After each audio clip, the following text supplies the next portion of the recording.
Hello friends, welcome to Indian study पर आपका स्वागत है। दोस्तों, आज की इस वीडियो में मैं आप लोगों के लिए जीके का टेस्ट लेकर के आया हूं, जो कि आपके आने वाले एग्जाम यूपीएसआई के लिए बेहद इंपॉर्टेंट है।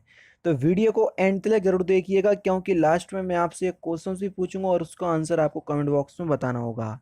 साथ ही साथ इस वीडियो की पीडीएफ डिस्क्रिप्शन में टेलीग्राम चैनल का लिंक दिया हुआ है, वहां से आप प्राप्त भी कर सकते हैं।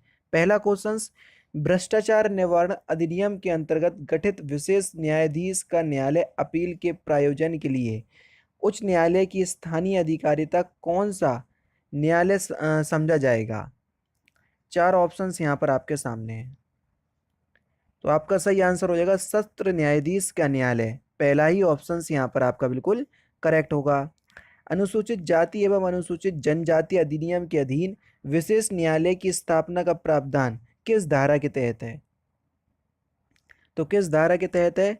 तो आपका सही आंसर हो जाएगा धारा 14 के तहत। तीसरा ऑप्शन यहाँ पर बिल्कुल करेक्ट। उत्तर प्रदेश अधीनस्थ श्रेणी के पुलिस अधिकारियों की नियमावली 1991 के प्रस्तर 4 में उल्लेखित दंड कौन अधिकारी दे सकता है? चार ऑप्शंस आपके सामने ये हैं। तो दंड कौन दे सकता है? तो आपका जो सही आंसर हो जाएगा वह हो जाएगा पुलिस महानिरीक्षक भी दे सकता है, पुलिस उपनिरीक्षक भी दे सकता है और अपर पुलिस महानिदेशक भी दे सकता है। चारों ही ऑप्शंस यानी कि तीनों ही ऑप्शंस ऊपर के बिल्कुल ठीक हैं। आपराधिक मना स्थिति में शामिल नहीं है क्या? आपराधिक मना स्थिति में क्या शामिल नहीं है? तो आपका जो सही आंसर हो जाएगा वह हो जाएगा आपका हेतु। आपराधिक मना स्थिति में हेतु शामिल नहीं है। आपराधिक मना स्थिति को आशय, ज्ञान तथा उपेक्षा आदि शब्दों से अभिव्यक्त किया जाता है, अतः आपराधिक मना स्थिति में हेतु शब्द जो है वो शामिल नहीं है। नेक्स्ट क्वेश्चन, व्यक्तिगत शारीरिक या व्यक्तिगत शारीरिक सुरक्षा के लिए निम्नलिखित में से कौन सा संबंध जो है वो सही है, ये आपको बताना है। Question number 45। चार ऑप्शंस यहाँ पर आपके सामने हैं, तीन ये हैं, एक आपको ये दिख रहा होगा। तो फिलहाल इन्हीं तीनों में से आपका सही आंसर है कि यह अधिकार किसी के भी विरुद्ध हो सकता है। तीसरा ऑप्शन जो है वो आपका बिल्कुल क्या हो जाएगा सर? करेक्ट हो जाएगा। नेक्स्ट क्वेश्चन से आपका कि इस यातायात प्रतीक का मतलब क्या है? पहले आप यातायात प्रतीक को देख लीजिए अच्छे से, फिर इसका मतलब बताइएगा। तो आपका सही आंसर क्या हो जाएगा? इस यातायात प्रतीक का मतलब है कि आगे आदमी जो है वो काम पर है। पहला ऑप्शन यहाँ पर आपका बिल्कुल करेक्ट। किस धारा के अधीन परिचालन अनुज्ञप्ति हेतु उम्र 18 वर्ष से अधिक होनी चाहिए? तो किस धारा के अधीन? धारा 31 के अधीन। दूसरा ऑप्शन, चौथा ऑप्शन करेक्ट। वन्य जीव संरक्षण अधिनियम के धारा 31 के अंतर्गत फिल इन द ब्लैंक्स की लिखित पूर्व अनुमति के बिना कोई भी व्यक्ति वन्य जीव अभ्यारण्य में किसी आयुध के साथ प्रवेश नहीं करेगा। तो फिल इन द ब्लैंक्स के स्थान पर आपको बताना है। चारों ही ऑप्शंस आपके सामने हैं। मुख्य वन्य जीव अभिरक्षक या प्राधिकृत अधिकारी, उपरोक्त जोनों में वो आपका बिल्कुल सही हो जाएगा। नेक्स्ट क्वेश्चन, पर्यावरण के प्रकार होते हैं। तो पर्यावरण के कितने प्रकार होते हैं सर? पर्यावरण के दो प्रकार होते हैं, भौगोलिक पर्यावरण और जैविक पर्यावरण। तीसरा ऑप्शन यहाँ पर आपका बिल्कुल करेक्ट। दहेज प्रतिषेध अधिनियम 1961 के अंतर्गत दहेज देने या दहेज लेने के लिए शास्ति का उपबंध होना होगा किस धारा में? तो सही आंसर हो जाएगा आपका धारा 3 में। तीसरा option correct. Next question start करने से पहले मैं आपको बता दूं दोस्तों, मैं अनअकैडमी पर डेली बेसिस पे 4 क्लास ले रहा हूँ। चारों ही क्लास की टाइमिंग आपके सामने है, जिसमें पॉलिटी हिंदी को कवर मैं कर रहा हूँ, ठीक है।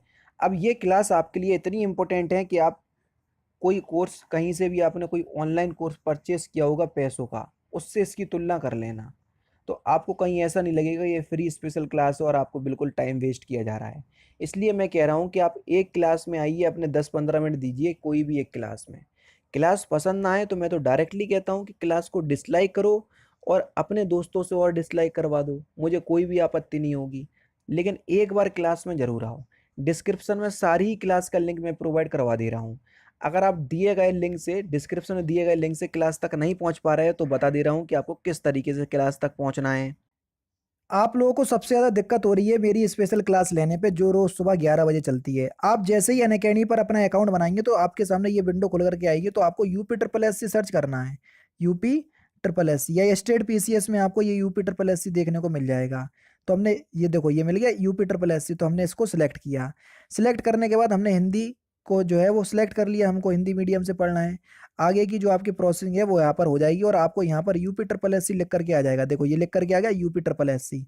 अब UP triple S C category में आपको कुछ नहीं करना, आपको जाना है ये सर्च पे और यहाँ पर आपको मेरा नाम सर्च करना है। मेरा नाम है तारिक सरवर, TARIQ, तारिक सरवर, ये मेरा नाम है। तो देखो मैं आपको वहां पर दिख जाऊंगा, ये दिख गया मैं, ठीक है। यहाँ पर जैसे ही आप करोगे तो आपके सामने इसको आपके लिए करोगे तो मेरी सारी क्लासेस आपके सामने आ जाएंगी, जो आगामी क्लास होंगी वो भी आ जाएंगी। देखो ये सारी क्लासेस आ गई।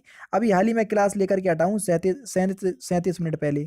तो आपको मेरी क्लास देखना है, सपोज करो यही वाली क्लास देखना है, तो मैंने क्लिक किया। तो अब क्या करना पड़ेगा सर, आपको क्लास अनलॉक करना पड़ेगी। जैसे ही मैंने आपको क्लास में किया तो अनलॉक कोड आपको मांगा है, तो अनलॉक कोड है आपका इंडियन स्टडी, जो कि हमारे चैनल का नाम है इंडियन स्टडी, कहीं भी कोई भी स्पेस नहीं है ये है। और इसको हमने अनलॉक कर दिया। अब आपके सामने क्लास अनलॉक हो गई। आराम से आप क्लास का लुफ्त उठाइए और डेली बेसिस पे आपके पास नोटिफिकेशन भी पहुंच जाया करेगी। अब आपको समझ में अभी आ गया होगा सब कुछ, ठीक है। अब मिलते हैं, जैसे भी आपकी क्लास होगी आप उस तरीके से देख लीजिएगा जैसा कि मैंने आपको बताया है। नेक्स्ट क्वेश्चन आपके सामने, वारंट कब निष्प्रभावी होता है? जल्दी बताइए सर, वारंट जो है वो निष्प्रभावी कब होता है? तो आपका सही आंसर हो जाएगा जब उसका निष्पादन कर दिया जाता है या जबकि उसे जारी करने वाला न्यायालय उसे रद्द कर दे। तो इन दोनों ही कंडीशन में वो प्रभावशाली नहीं होगा। धारा 420 भारतीय दंड संहिता के अंतर्गत अपराध है 7 वर्ष के कारावास अथवा अर्थदंड से दंडनीय या संज्ञेय है, यानी कि तीसरा ऑप्शन करेक्ट, क्योंकि जो धारा 420 है वो धोखा देना है, ठीक है। नेक्स्ट क्वेश्चन से आपका कि निम्नलिखित में से कौन एक अपराधी है? तो आपका सही आंसर हो जाएगा उत्पीड़न के कारण रिश्वत देने वाला व्यक्ति, ये एक अपराधी की श्रेणी में आएगा। यानी कि इस क्वेश्चन का चौथा ऑप्शन जो है वो आपका बिल्कुल क्या हो जाएगा सर, करेक्ट हो जाएगा। नेक्स्ट क्वेश्चन से आपका, यदि कोई बैरिस्टर, लीडर या वकील युक्ति युक्त आधार के बिना कोई प्रश्न पूछता है तो न्यायालय इसकी रिपोर्ट कर सकेगा किसको? तो न्यायालय जो है इसकी रिपोर्ट जो है वो या तो उच्च न्यायालय को करेगा या स्टेट वॉर काउंसिल को करेगा या वॉर काउंसिल ऑफ इंडिया को करेगा, किसी को भी कर सकेगा वो। चौथा ऑप्शन करेक्ट। रेक्स बनाम गोविंदा में भारतीय दंड संहिता की निम्नलिखित में से किन धाराओं के प्रावधानों के मध्य के अंतर के बिंदुओं को स्पष्ट किया गया था? तो सही आंसर आपका क्या हो जाएगा, धारा 299 और 300, यानी कि इस क्वेश्चन का पहले ही ऑप्शन करेक्ट। भारतीय साक्ष्य अधिनियम के किस प्रावधान के अंतर्गत वैध विवाह के दौरान उत्पन्न बच्चे और सत्ता को उपधारित किया गया है? किस धारा के अंतर्गत? तो धारा 112 के अंतर्गत, तीसरा ऑप्शन करेक्ट। दंड प्रक्रिया संहिता की धारा 2C से 2G में निम्नलिखित में से क्या परिभाषित है? तो यहाँ पर संज्ञेय अपराध परिभाषित है, तीसरा ऑप्शन करेक्ट। भारतीय दंड संहिता की किस धारा में आपराधिक षड्यंत्र को परिभाषित किया गया है? तो किस धारा में आपराधिक षड्यंत्र को परिभाषित किया गया है? धारा 120 का में, पहला ही ऑप्शन करेक्ट। भारतीय संविधान की 8वीं अनुसूची संबंधित है? तो भारतीय संविधान में 8वीं अनुसूची किससे संबंधित है? तो आपका जो सही आंसर हो जाएगा वह हो जाएगा भारत की भाषाओं से, जो 22 भाषाएं हैं, तीसरा ऑप्शन करेक्ट, मान्यता प्राप्त। भारतीय संविधान की प्रस्तावना में समाजवादी शब्द जोड़ा गया, बेहतरीन क्वेश्चन। तो कब जोड़ा गया ये? 42वें संविधान संशोधन 1976 के तहत, है ना, दूसरा ऑप्शन करेक्ट। भारतीय संविधान का अनुच्छेद 370 संबंधित है किससे, जो कि अब समाप्त कर दिया गया है, इसलिए बहुत इंपॉर्टेंट क्वेश्चन बन जाएगा ये। तो सही आंसर हो जाएगा जम्मू और कश्मीर की विशिष्ट स्थिति से, तीसरा ऑप्शन करेक्ट। दुनिया के निम्नलिखित में से किस देश से भारतीय संविधान में राजकीय नीति निर्देश तत्वों को शामिल किया गया है? आप सभी लोग जानते हैं। तो राजकीय नीति निर्देश तत्व कहाँ से लिए गए हैं? DPSP, ये आपके आयरलैंड से लिए गए हैं, पहला ऑप्शन करेक्ट। भारतीय संविधान की प्रस्तावना में निम्नलिखित में से किस अभिव्यक्ति का प्रयोग नहीं किया गया? जल्दी बताइए, किस अभिव्यक्ति का प्रयोग नहीं किया गया? तो यहाँ पर सही आंसर हो जाएगा संघीय, चौथा ऑप्शन यहाँ पर आपका बिल्कुल करेक्ट हो जाएगा। संविधान की प्रस्तावना में भारत को कहा गया है, चारों ही ऑप्शंस देख लो पहले आराम से, फिर इस क्वेश्चंस का आंसर देना। मैं जूम आउट भी कर दे रहा हूँ ताकि चारों ऑप्शंस आपको दिख जाएं। देखो, तो भारतीय संविधान में प्रस्तावना में भारत को सर्वसत्ताधारी समाजवादी धर्मनिरपेक्ष लोकतांत्रिक गणराज्य कहा गया है।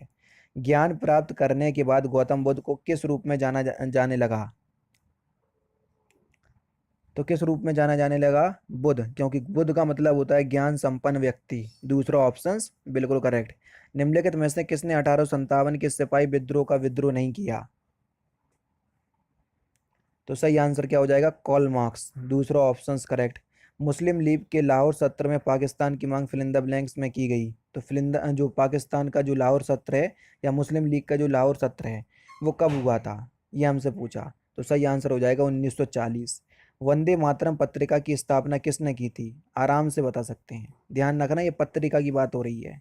तो वंदे मातरम पत्रिका की जो स्थापना है ये अरविंद घोष ने की थी। ठीक है, तीसरा ऑप्शन करेक्ट। चंद्रमा का आकार पृथ्वी के आकार का लगभग कितना है? आकार की बात हो रही है, ध्यान रखना, गुरुत्वाकर्षण की बात नहीं हो रही है। तो चंद्रमा का आकार पृथ्वी के आकार का लगभग 1/4वां भाग है। ठीक है, तो यानी कि इस क्वेश्चन का दूसरा ऑप्शन जो है वो आपका बिल्कुल करेक्ट होगा। पटाखा किस देश की मुद्रा है? तो पटाखा किस देश की करेंसी है? तो सही आंसर हो जाएगा आपका मकाओ। तीसरा ऑप्शन करेक्ट। नेक्स्ट क्वेश्चन, जिस रासायनिक अभिक्रिया से ऊष्मा निकलती है उसे क्या कहते हैं? जिससे ऊष्मा निकलती है उसको ऊष्माक्षेपी कहते हैं, जिसमें ऊष्मा एब्जॉर्ब होती है उसको ऊष्माशोषी कहते हैं। तो पहला ऑप्शन यहाँ पर फिलहाल करेक्ट होगा। जैव मंडल आरक्षित क्षेत्र का सबसे सही विवरण है? तो सही आंसर हो जाएगा सतत विकास के अध्ययन स्थल। तीसरा ऑप्शन करेक्ट। कुद लोक नृत्य यहाँ का एक प्रसिद्ध लोक नृत्य है। तो कुद लोक नृत्य कहाँ का प्रसिद्ध लोक नृत्य है? तो सही आंसर आपका क्या हो जाएगा? जम्मू और कश्मीर का। दूसरा ऑप्शन करेक्ट। नेक्स्ट क्वेश्चन वही है, तो ये वाला देखो। प्रत्येक पुस्तक हिंद स्वराज 1909 में महात्मा गांधी ने स्पष्ट किया था कि भारत में ब्रिटिश शासन स्थापित किया गया था। किसके सहयोगी से? तो आपका जो सही आंसर हो जाएगा वह हो जाएगा भारतीयों के सहयोग से। पहला option correct. Kabaddi fill in the blanks राज्य का आधिकारिक खेल नहीं है। किस राज्य का आधिकारिक खेल नहीं है कबड्डी? तो सही आंसर हो जाएगा राजस्थान। बल्कि ये सारे महाराष्ट्र, बिहार, आंध्र प्रदेश, तेलंगाना और पंजाब, इन सभी का राजकीय खेल क्या है? कबड्डी। ठीक है, जो राजस्थान है इसका राजकीय खेल बास्केटबॉल है, ध्यान रखना। विश्व गौरैया दिवस प्रतिवर्ष 20 मार्च को मनाया जाता है। किसके लिए? गौरैया के संरक्षण हेतु जागरूकता बढ़ाने के लिए। तीसरा ऑप्शन करेक्ट। नेक्स्ट क्वेश्चन से आपका कि उत्तर प्रदेश में आलू का अनुसंधान संस्थान केंद्र कहाँ पर है? Question number 77। तो कहाँ पर है? सही आंसर हो जाएगा आपका मेरठ। दूसरा ऑप्शन करेक्ट। भारतीय दलहन अनुसंधान संस्थान कहाँ पर स्थित है? तो दलहन जो है ये कानपुर में स्थित है। तीसरा ऑप्शन करेक्ट। लखनऊ योजना किसके विकास से संबंधित है? तो लखनऊ योजना किसके विकास से संबंधित है? तो ये सड़कों के विकास से संबंधित है। लास्ट है आपका कि उत्तर प्रदेश में निम्नलिखित में से किस फसल का सर्व प्रमुख उत्पादक है? उत्तर प्रदेश। तो इस क्वेश्चंस का आंसर आप मुझे कमेंट बॉक्स में बताएंगे। तो ये थे आपके 40 जीके के इंपॉर्टेंट क्वेश्चंस जो कि आपके आने वाले एग्जाम यूपीएसआई के लिए बेहद इंपॉर्टेंट है। वीडियो अगर आपको अच्छी लगी हो तो प्लीज़ दोस्तों वीडियो को लाइक और शेयर जरूर कर दीजिएगा। तो दोस्तों फिलहाल की वीडियो में तो सिर्फ इतना ही। अगर आपको वीडियो पसंद आए तो प्लीज़ दोस्तों वीडियो को लाइक कीजिए, शेयर कीजिए और साथ ही साथ हमारे चैनल को सब्सक्राइब करना ना भूलना, क्योंकि मैं रोजाना इसी तरह की वीडियोस आप लोगों के लिए लाता रहता हूँ। नमस्कार दोस्तों, जय हिंद, जय भारत।